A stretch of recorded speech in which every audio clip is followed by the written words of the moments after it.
Good morning, students. Today we will start our third book, Geography. This is the cover page of your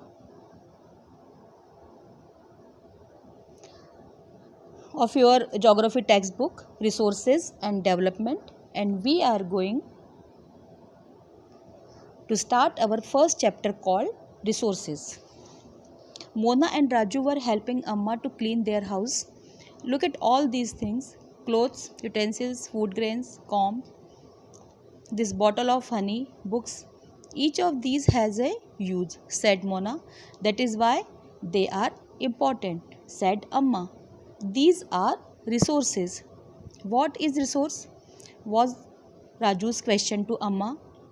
Anything that can be used to satisfy a need is a resource, replied Amma. Look around you and observe. You will be able to identify many types of resources: the water you drink when you are thirsty, the electricity you use in your house, the rickshaw you use to get home from school, the textbook you use to study are all resources. Your father has prepared a tasty snack for you. The fresh vegetables he has used are also a resource. Mona और राजू अपनी माँ के साथ घर साफ करवा रहे थे। सफाई में बहुत सारी वस्तुएं जैसे बर्तन, बॉटल्स, बुक्स आदि निकली थी। सभी ऑब्जेक्ट्स यूज़फुल थे और इसलिए इम्पॉर्टेंट भी थे। मोना और राजू की माँ ने कहा कि ये रिसोर्सेज हैं, यानी कि संसाधन। बच्चों के पूछने पर माँ ने बताया कि रिसोर्सेज यानी कि वो सभी ऑब्जेक्ट्स जिनका उपयोग आवश्यकताओं को पूरा करने में होता है। हम प्यास लगने पर पानी पीते हैं, भूख लगने पर खाना खाते हैं, घर में पंखे या लाइट के लिए इलेक्ट्रिसिटी का यूज़ करते हैं या पढ़ने के लिए बुक्स। ये सभी रिसोर्सेज हैं क्योंकि ये हमारी नीड्स को फुलफ़िल करते हैं। Water, electricity, rickshaw, vegetable and textbook have something in common. They have all been used by you, so they have utility. Utility or usability is what makes an object or substance a resource. How does something become a resource? Raju now wanted to know. Amma told the children that things become resources only when they have a value. Its use or utility gives it a value. All resources have some value, said Amma. Raju ने पूछा कि कोई object resource कैसे बन जाता है, तो माँ ने कहा कि कोई भी ऑब्जेक्ट तब रिसोर्स बनता है जब उसकी कोई वैल्यू हो। उस ऑब्जेक्ट की उपयोगिता उसे वैल्यू देती है।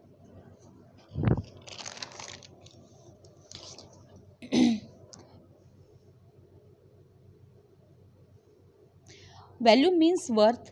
Some resources have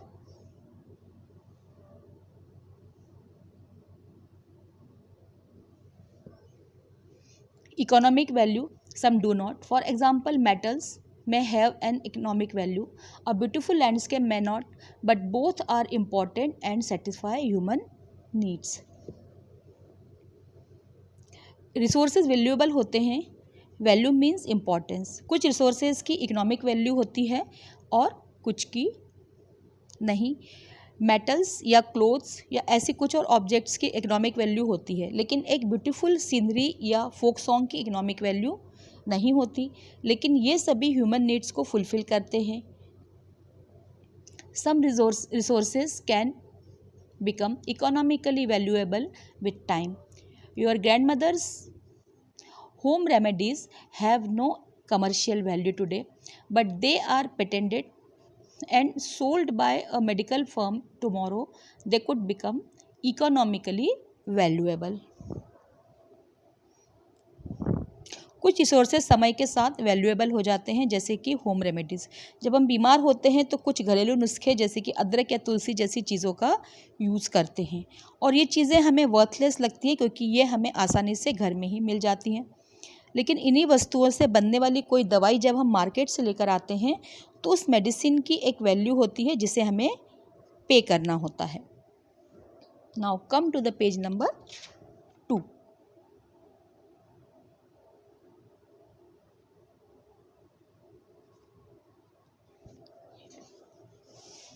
Time and technology are two important factors that can change substances into resources.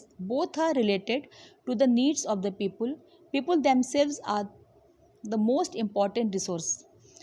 It is their ideas, knowledge, invention, and discoveries that lead to the creation of more resources. Each discovery or invention leads to many others. The discovery of fire led to the practice of cooking and other processes, while the invention of the wheel ultimately resulted in development of newer modes of transport. The technology to create hydroelectricity has turned energy in fast flowing water into an important resource. समय और technology दो main factors हैं जो किसी object को resources में बदल देते हैं और मनुष्य की आवश्यकताओं से जुड़े हैं। लोग स्वयं एक इम्पॉर्टेंट रिसोर्स हैं। इंसानों के आइडियाज़, नॉलेज, इन्वेंशन और डिस्कवरीज के कारण ही रिसोर्सेज का निर्माण होता है। किसी भी एक वस्तु की डिस्कवरी या इन्वेंशन से ही आगे और रिसोर्सेज का निर्माण होता है। जैसे आग की खोज से मनुष्य ने खाना पकाना सीखा और व्हील के इन्वेंशन से ट्रांसपोर्टेशन की शुरुआत हुई। हाइड्रो इलेक्ट्रिसिटी के इन्वेंशन से नदियों के पानी को एक इन्वेंशन ने नदियों के पानी को एक इम्पॉर्टेंट रिसोर्सेज बना दिया।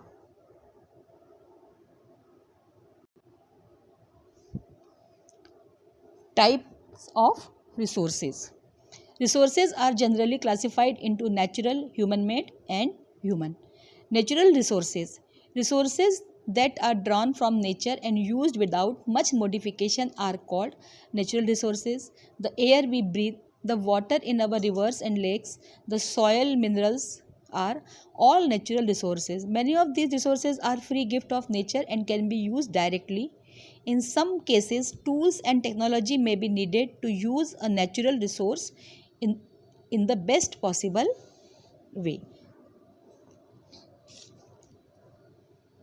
रिसोर्सेज को 3 भागों में बांटा गया है: नेचुरल, ह्यूमन मेड यानी इंसानों द्वारा बनाए हुए, और ह्यूमन। नेचुरल रिसोर्सेज वो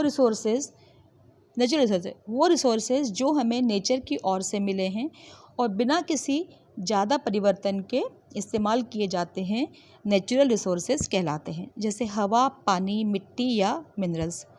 कुछ केसेस में टूल्स और टेक्नोलॉजी का यूज़ करके रिसोर्सेज का ज़्यादा अच्छे तरीके से इस्तेमाल किया जाता है।